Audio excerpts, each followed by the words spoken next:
नमस्कार, मैं हूं आप सबके साथ आस्था कौशिक। जब जब पाकिस्तान अपने नापाक इरादों के साथ भारत से भिड़ा है, तब तब बुरी तरह पिटा है। 1971 का युद्ध हो या फिर करगिल की लड़ाई, भारतीय सेना के अदम्य साहस के आगे पाकिस्तान हर बार पस्त हुआ है। पाकिस्तान शायद यह भूल गया था कि 21वीं सदी का भारत है, यह नया भारत है, यह घर में घुसकर मारने वाला भारत है। और फिर पहलगाम में मासूम लोगों की हत्या करके अक्षम्य अपराध कर दिया पाकिस्तान ने। और उसी आतंकिस्तान की हिमाकत का जवाब था ऑपरेशन सिंदूर, जिसने पाकिस्तान को मिट्टी में मिला दिया, आतंक के आकाओं की कब्र खोद डाली, पाकिस्तान के 11 एयरबेस पूरी तरह से तबाह कर दिए, चुन चुन कर आतंकी ठिकानों को निशाना बनाया गया और फिर पाकिस्तान घुटनों पर आ गया। भारत की तीनों सेनाओं और अर्धसैनिक बलों के अदम्य साहस ने एक बार फिर से पाकिस्तान को परास्त कर दिया। आज इस जीत पर पूरे देश का जोश आई है। कैसे भारतीय सेना ने पाकिस्तान को पस्त किया, आज बताएंगे हमारे जवान। इस चर्चा में हमारे साथ मौजूद हैं। जोरदार तालियों के साथ स्वागत कीजिए हमारे गेस्ट पैनल का। जनरल पंजीकर जी हमारे बीच में हैं। इसके अलावा मोहम्मद अली शाह जी हमारे बीच में हैं और एयरफोर्स अधिकारी स्क्वाड्रन लीडर दीप्ति काला हमारे बीच में है और कर्नल एसपी मलिक हमें ज्वाइन कर चुके हैं। आप सभी मेहमानों का बहुत बहुत स्वागत है। तो चलिए चर्चा की शुरुआत करते हैं और मेरे साथ इंडिया का यंगिस्तान भी है और उस यंगिस्तान से मेरी अपील है, आप लोगों का जाहिर सी बात है जोश आई है तो अपने अपने सवालों को तैयार रखिएगा, अपने अपने कमेंट्स को तैयार रखिएगा। मैं आपके पास आऊंगी, you can raise your hands और उसके बाद हम इस चर्चा को आगे बढ़ाएंगे। तो चलिए सबसे पहले चर्चा की शुरुआत करते हैं और मेरा पहला सवाल जनरल पंजीकर जी आपसे यही। अब पाकिस्तान हर मोर्चे पर भारत को कॉपी कर रहा है। धूल तो हमने चटा दी है, 11 एयरबेस तबाह कर दिए हैं, आतंकियों के 9 अड्डे, जैश लश्कर सबको घर में घुस के मारा है। अब देखिए यहां हमारे प्रधानमंत्री जो थे वो एयरबेस पर गए जवानों की हौसला अफजाई करने, तो वहां पे शहबाज शरीफ एक पुरानी तोप पे घास लपेट कर आ गए और वहां पहुंचे और जीत का जश्न मना रहा है पाकिस्तान। सीधे तौर पर फर्जीगिरी और महाझूठ। आपका कहना सही भी है और गलत भी, दोनों चीज। अच्छा, अगर पाकिस्तान अपने को सचमुच ही अगर हमको फॉलो करे हाँ। तब तो मेरा ख्याल है कि कोई प्रॉब्लम नहीं होगी। आप जैसे देखिए कि हमारे देश में जिस तरह से कि लोगों में किसी भी तरह का दुर्व्यवहार नहीं है, जो अलग अलग धर्म है उनके लोग एक साथ रह रहे हैं, एक तरह से जिस तरह से अभी लोग जुड़े हैं, खास करके इस दौरान जब ये जंग का माहौल हुआ उस समय, ये मेरा ख्याल ये काबिल तारीफ। और ये इसके बिल्कुल अपोजिट अगर आप देखिए पाकिस्तान में तो बिल्कुल ही नहीं है। 22 तारीख को हुआ हमला हमारे लोगों के ऊपर, हाँ। जिसमें कि निर्दोष लोग मारे गए, निहत्थे लोग मारे गए, चुन चुन के मारे गए, धर्म के नाम पर मारे गए। लेकिन उसके पहले अगर आप देखिए, उससे 5 या 6 दिन पहले मेरा ख्याल है 16 अप्रैल का दिन था, जब वहां के जो डिफैक्टो लीडर हैं, हाँ। चीफ प्राइम मिनिस्टर तो वहां का कुछ है नहीं, वहां के जो मौलाना हैं, जो कि चीफ है आजकल बने हुए वहां वही देश चला रहे हैं ऐसा लग रहा है जी। तो उन लोगों ने उन्होंने जो वहां पर उन्होंने बताया कि हम जो है बिल्कुल अलग सभ्यता है, अलग है, अलग कौम है, अलग धर्म है, लेकिन हमारे देश में क्या है कि सब हम लोग एक हैं, चाहे हिंदू हो, मुसलमान हो, सिख हो, ईसाई हो, सबसे सब हम एक है। अगर ये पाकिस्तान मान ले, अगर ये पाकिस्तान फॉलो करे तो मेरा ख्याल है कि कोई प्रॉब्लम नहीं होगी उसको। 2 नेशन थ्योरी अपने जगह पे जाए। बिल्कुल सर, आपने उसी बात का जिक्र कर दिया जिस पर मैं आ रही थी और मेरा सवाल यहाँ पर मेजर मोहम्मद अली शाह जी आप ही से ही है। उनके जो जिहादी जनरल हैं मुल्ला आसिम मुनीर, सबसे पहली बात तो खबर यह आई थी कि जब इंडिया ब्रह्मोस मार रहा था तो बंकर में छिप गए थे। उनकी सेना यहाँ पर कोशिश कर रही थी, फतेह 1 फर्जी झूठ फैलाया जा रहा है, हमने भेजी, फतेह 2 को इंटरसेप्ट करके हवा में ही मार दिया गया और उनके जिहादी जनरल बंकर में छिप रहे थे।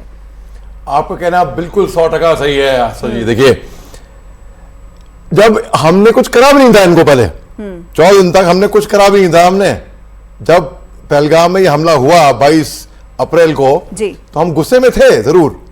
ये लोग भाग रहे थे बिल्कुल। जब जहाज डूबता है तो सबसे पहले चूहे निकल के भाग आते हैं दुबक के।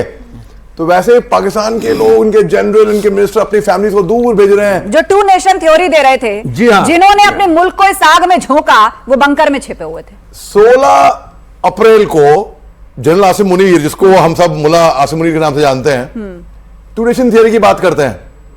कहते हैं कि हिंदू और मुसलमान साथ में नहीं पड़ेंगे। क्या क्या बकवास बारी। शर्म आती है मेरे को कि वर्दी में कोई भी ऑफिसर, चीफ तो बहुत दूर की बात है, कोई भी ऑफिसर ऐसे सोच भी सकता है। ये बहुत ही शर्मनाक बात है। और हिंदुस्तान में देखिए जितने मुसलमान हिंदुस्तान में है ना, उसके आधे भी नहीं होंगे पाकिस्तान के अंदर, ठीक है। और इतने लॉयल हैं, इतने वफादार। ये हमारी देखिए ये 5 उंगलियां हैं आशा जी, हिंदू मुस्लिम सिख ईसाई अलग अलग से, और जब ये आपस में साथ मिल जाते हैं एक मुट्ठी बन जाती है ताकत। और मुझे लगता है पाकिस्तान ने अपना आईना देख लिया है। दीप्ति काला जी, इंडियन एयरफोर्स ने पाकिस्तान को कैसा सबक सिखाया है? मुझे लगता है कि इंडियन एयरफोर्स ने उसको अपनी सच्चाई दिखा दी, और अब इस एक्शन के बाद मुझे लगता है कि उसको उठने में बहुत वक्त लगेगा। उठेगा तो वो कभी भी नहीं, उठेगा तो वो कभी भी नहीं, लेकिन वो वापस आने में, सदमे से ही बाहर आने में बहुत टाइम लगेगा। इतनी प्रिसीजन से जो हमने उनको ध्वस्त किया है, आप देखिए जो 9 अड्डे थे और जो एयरफोर्स बेस थे, यही मैं कह रही थी कुछ दिन पहले भी आस्था, कि देखिए एयरफोर्स बेस, एयरफोर्स रनवे को, किसी भी रनवे को तबाह करना एक बहुत बड़ा डिसीजन होता है, बहुत बड़ा डिसीजन होता है जब हम वॉर में होते हैं या हम कन्फ्लिक्ट में होते हैं, क्योंकि हम रडार उड़ा देते हैं, हम उनके असेट्स उड़ा देते हैं, बट एक बेस को उड़ाना एक बहुत सबसे बड़ा मुझे लगता है जो नुकसान हम पहुंचाते हैं। क्योंकि आप देखिए, आपको ये इनफैक्ट ऑडियंस को भी ये समझना जरूरी है कि जब हम कन्फ्लिक्ट में हैं, जब हम वॉर पे हैं, तो जब हम दुश्मन के ऊपर हमला करें, आजकल सबसे ऊपर क्या है, सबसे जल्दी फास्ट एक्टिंग क्या है? सबसे फास्ट एक्टिंग है एयर स्ट्राइक्स जी। तो अगर एयर स्ट्राइक्स उन्होंने करनी है तो उनको जहाज देना पड़ेगा। अब जहाज के लिए रनवे ही नहीं है तो जहाज उड़ेगा कहां? बिल्कुल, तो ये बहुत ही सटीक रणनीति, ये बहुत ही सटीक रणनीति। और ये जो न्यूक्लियर की गीदड़ भभकी दी जा रही थी ना, कि न्यूक्लियर जो है वो संपन्न देश है पाकिस्तान, और भारत जो है वो बचकर है, उस गीदड़ भभकी की हवा निकल गई। मुझे कह दिया कि तुम्हारी न्यूक्लियर धमकियों से हम नहीं डरेंगे। बिल्कुल, इसको प्रधानमंत्री ने बिल्कुल स्पष्ट कर दिया। Defence expert SP Malik ji हमारे बीच में। मलिक जी, ये न्यूक्लियर की गीदड़ भभकी जो दे रहा था पाकिस्तान, कोई सर पे उठा करके तो मिसाइल या मारता नहीं है। रनवे की जरूरत होती है, उसे भारतीय सेना ने धुआं कर दिया। जी देखिए, जैसा कि अभी स्क्वाड्रन लीडर दीप्ति जी ने बताया जी, सबसे पहले हमने उनको एयरफोर्स के लिए ब्लाइंड कर दिया। पहला एक्शन लिया, क्रेटर्स, उनके रनवे और एयर स्ट्रिप को इतने बड़े बड़े गड्ढे कर दिए हैं, वो अपनी फ्लाइट से नहीं टेक ऑफ कर सकते। सिर्फ लड़ने की ही नहीं, उनको रिफ्यूलिंग के लिए भी वो नहीं भेज सकते अपने जहाज दोबारा टेक ऑफ कर। फिर दूसरा उनका air warning system, control system, उसको ध्वस्त कर दिया गया। तीसरा उनके जो लॉजिस्टिक्स इंस्टॉलेशंस थी, जहां स्पेयर पार्ट्स रखे थे मेंटेनेंस के लिए, उसको ध्वस्त कर दिया। तो कुल मिला के टोटल हमने उनके 11 एयर बेसेस को ध्वस्त कर दिया। उनको टोटली एयर पार के मामले में ब्लाइंड कर दिया गया। और कोई कुछ पूछना चाहता है? जी, क्या नाम है आपका? मैम, मेरा नाम बासित कुरैशी है, मैं जामिया मिल्लिया इस्लामिया से हूँ। जिस तरह से एमपी के मंत्री विजय शाह ने सोफिया कुरैशी की धार्मिक और उनकी कास्ट को देखकर उनका अपमान किया है, ना कि उनके सिंदूर ऑपरेशन और उनके जो एमपी के बीजेपी के मध्य प्रदेश के एक मंत्री हैं। तो ये ऐसे लोगों की सोच कब खत्म होगी, ना कि उनके जो साहित्यिक कार्य है वो कर रहे हैं उनके धर्म को ना देखकर। मतलब ये सस्ती राजनीति जो शुरू हो जाती ना, मैं चाहूंगी कि जनरल पांचेकर जी आप इसका जवाब दें कि देखिए, जिस वक्त पूरा देश एक खड़ा है, राजनीति का वक्त नहीं है और अभी भी हम संवेदनशील समय पर हैं, तो ऐसी सस्ती राजनीति कई पार्टियों के नेता चमका रहे हैं। आप सपा के रामगोपाल यादव जी को देख लीजिए, वो खुलकर जाति सूचक शब्दों का इस्तेमाल करें। क्या ये इसका वक्त है? ये बेटा आपने बहुत बढ़िया प्रश्न किया है, और ये प्रश्न मेरे से ज्यादा आप लोगों को अपने आप से पूछना चाहिए। क्या ये समय 21वीं शताब्दी में जब हम लोग हैं, देश हमारी इतनी बड़ी ट्रेजेक्ट्री पे रहे, जो मिलिट्री पावर हम लोग इतने बड़े हो गए, इकोनॉमिक पावर हम लोग इतने बड़े हैं, उसके बाद हम इस तरह से ओछी और छोटी बातें करें? खास करके एक महिला अधिकारी जो कि देश में जो कुछ हुआ वो लेके इंटरनेशनल मंच के ऊपर वो बता रही है कि क्या हुआ, तो उसको इंसल्ट करना तो किसी भी हालत में ठीक नहीं है। दरअसल अमेरिका को एक चौधराहट की आदत भी पड़ी हुई है कि विश्व का कोई भी मसला हो, मामलेदार मैं ही हूं। बिल्कुल। और भारत पाकिस्तान के बीच में तो वैसे ही बोलने की आदत पड़ी हुई है। और खासकर ट्रंप तो हमेशा एक्साइटेड फॉर्म में रहते हैं। उनकी policy, of course American policy, उनको सीरियसली लेते हैं, बट उनको एज एन इंडिविजुअल कोई सीरियसली नहीं लेता है। जैसे ही उनकी ये स्टेटमेंट आई, उधर से चीन अपनी चौधराहट के पीछे पड़ गया। उसने बोला हम तो पाकिस्तान के जो है कट्टर दोस्त हैं, हम उसके साथ खड़े हैं। उससे पहले सब न्यूट्रल थे। तो सब ये अपनी राजनीति चमकाने के चक्कर में है, वरना इस पे बिल्कुल क्लियर स्टैंड है इंडिया का। अगर कश्मीर पे बात होगी तो वो दोनों देशों के बीच में होगी। बिल्कुल। और अब तो प्रधानमंत्री और भी मोदी क्लियर ने कर दिया है। जब राष्ट्र को संबोधित किया था सर, तो संबोधन में दो बातें बहुत स्पष्ट की थी। एक तो न्यूक्लियर ब्लैकमेलिंग नहीं सहेंगे, और दूसरा यह कि अब पाकिस्तान से बात होगी तो केवल पीओके पर ही होगी। POK and नो अदर मुद्दा, नो अदर टॉक्स, आतंक या फिर पीओके। बिल्कुल। दीप्ति जी, मेरा सवाल आपसे, अब पाकिस्तान के अंदर देखिए कितना बड़ा प्रोपोगेशन चल रहा है, बहुत झूठ फैलाया जा रहा है। वो लोग तो जीत कर जश्न मना रहे हैं। ये किस बात की जीत है? 11 एयरबेस फोड़वा लिए, वहां पे आतंकी कैंप ध्वस्त करा लिए जो उनके प्यारे दुलारे थे। आवाम वहां पे टेरर में आ गई जब भारतीय ड्रोन ऊपर थे, उनको समझ ही नहीं आ रहा था कि करें क्या। मतलब हालत ये हो गई थी कि गाड़ी का टायर फट जाए तो उनको लगता था कोई मिसाइल छोड़ दी भारत ने, और वो पाकिस्तान जीत कर जश्न मना रहा है। जी देखिए, जो अभी सर ने ट्रंप के बारे में कहा, वही मैं पाकिस्तान के बारे में कहूंगी कि जिसको अपना ही नहीं पता वो दुनिया को क्या बताएगा। ठीक है। सो पाकिस्तान ने देखिए कितने फॉल्स नैरेटिव यूज किए। आप उनका कोई भी डिफेंस मिनिस्टर का, इंफॉर्मेशन मिनिस्टर का, कोई भी आप इंटरव्यू उठा लीजिए ग्लोबल मीडिया का, और आपको शायद हंसी आ जाएगी। स्टैंड अप कॉमेडी की जरूरत नहीं पड़ेगी। बिल्कुल। ठीक है। देखिए सीएनएन के इंटरव्यू में बैठकर अगर उनके मंत्री ये कह रहे हैं कि भाई हमने भारत का ये मार गिराया, उन्होंने कहा क्या सबूत है? क्या सबूत है? सोशल मीडिया पे चल रहा है, पे उड़ रहे हैं ये ऑथेंटिसिटी। और आप उनका फॉल्स नैरेटिव और आप उनकी सच्चाई देखिए। सच्चाई है कि वो अपने सिविल जहाज के पीछे अपने जो मिलिट्री चीजें हैं उनको उड़ा के वो दे रहे हैं। बिल्कुल, ये बहुत ही घटिया हरकत पाकिस्तान ने की भारत से बचने कोई फर्क ही नहीं पड़ता कि अगर सिविल नागरिक मर रहे हैं या मर जाएंगे, या ये जो वेपनरी इंडिया से आ रही है वो उसको हिट कर सकते हैं, उनको फर्क ही नहीं पड़ता। उनके यहाँ वही बात है जिससे हमने शुरुआत करी थी कि उनके जो आला अफसर हैं सब हैं वो बाहर भाग चुके हैं। आपका कोई मीम बनाकर मिमिक्री तो नहीं की, वो तो जनरल जीडी बख्शी गई का तो वो कॉमेडी बना दिया है वहां पर। आपको भी ताजुब नहीं होना चाहिए। आपका चैनल में से ना स्क्रीनशॉट निकालकर अपने चैनल पे लगाए, ऊपर नीचे उर्दू में, नीचे उर्दू में, आपको समझ में नहीं आया क्या लिख रहे हैं लोग, मगर वो बना के घटिया एडिटिंग, वाहियात एडिटिंग। एक्चुअली शहबाज सरकारी जो रायता फैला है ना, इसको समेटने का और कोई तरीका नजर नहीं आ रहा, क्योंकि वो सियासी रूप से भी बहुत मुश्किल में है और जनता तक ये पहुंचाना बड़ा मुश्किल है। हम जीते हैं कि आ रहे हैं। अब तोप के ऊपर घास लपेट के जश्न मनाने से थोड़ी ना कुछ हो जाएगा। तोप का तो इस्तेमाल भी नहीं किया पाकिस्तान ने। और मैं इस पर एक और पॉइंट लाना चाहूंगी कि ये जो तुर्की का रोल है और उसके बाद बाइकॉट तुर्की का ट्रेंड चल रहा है, क्योंकि तुर्की ने सीधे पाकिस्तान का साथ दिया और उसके बाद अभी प्रेसिडेंट अर्दोआन फिर आए, उन्होंने कहा हाँ हम अपने दोस्त पाकिस्तान के साथ हैं, ड्रोन दिए तुर्की ने। तो क्या भारत की ये मुहिम कितनी काम आएगी? तुर्की बाइकॉट जो चल रहा है, आप देखिए बहुत सारे जो सराफा व्यापारी हैं उन्होंने कहा कि हम अब तुर्की से नहीं खरीदेंगे। सेब व्यापारी हैं, लोग आपस में बात कर रहे हैं कि भाई हम इनका हैंडल नहीं देखेंगे, हम इनकी चीजों का बहिष्कार करेंगे। ये कितना आगे जाएगा मलिक जी? जी देखिए, बेसिकली आपने खबरों में भी सुना होगा कि राजस्थान में जो मार्बल आता है वो टर्की से आता है। वहाँ के पूरे ट्रेडर्स ने वहाँ से बिल्कुल अपने जितने भी अग्रीमेंट थे सब कैंसिल कर दिए, जितने ऑर्डर प्लेस किए हुए थे वो सब कैंसिल कर दिए। पूना में एप्पल आता था, वहाँ के पूना के ट्रेडर्स ने सब एप्पल मंगाना वहाँ से बंद कर दिया है।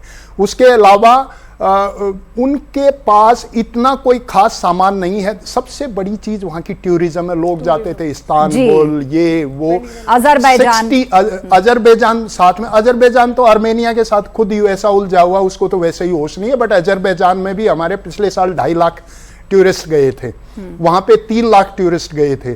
30 लाख जो है उनकी आमदनी जो है उसकी हमारे टूरिज्म से हुई थी। अब की बार 60% जो कैंसलेशन हो गई हैं टूरिस्ट की। मूवीज वहाँ पे शूट होने वाली थी वो कैंसिल हो गई हैं।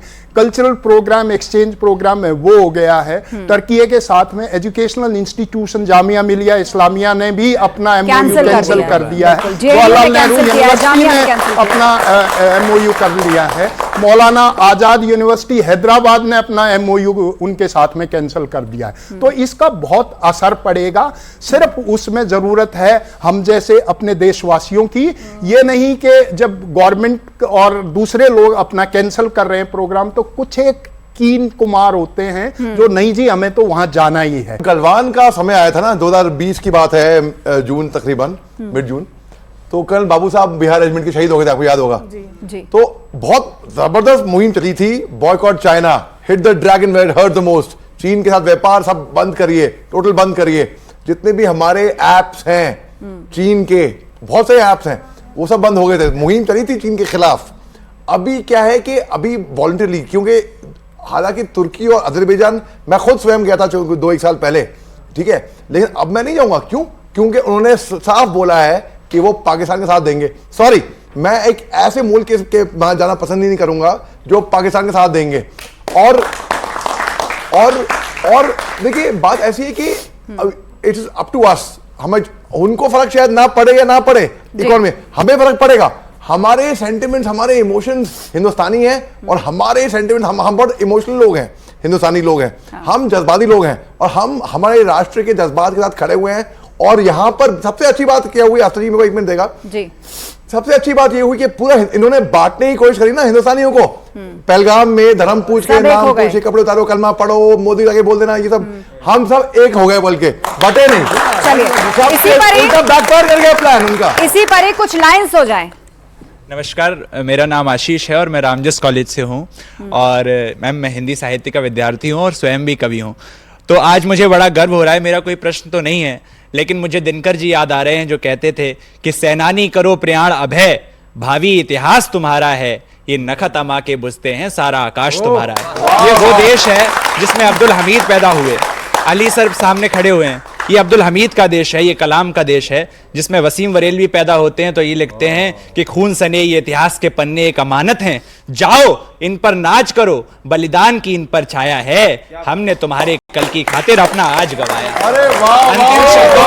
अंतिम शब्दों में मैं अपने ही जनपद के एक बहुत मशहूर कवि गौरव चौहान जी की 2 लाइनें कह के पाकिस्तान को उसकी औकात बताता हूं कि बिगड़ैल किसी बच्चे जैसे आलाप तुम्हारे लगते हैं, तुम भूल गए हो रिश्ते में हम बाप तुम्हारे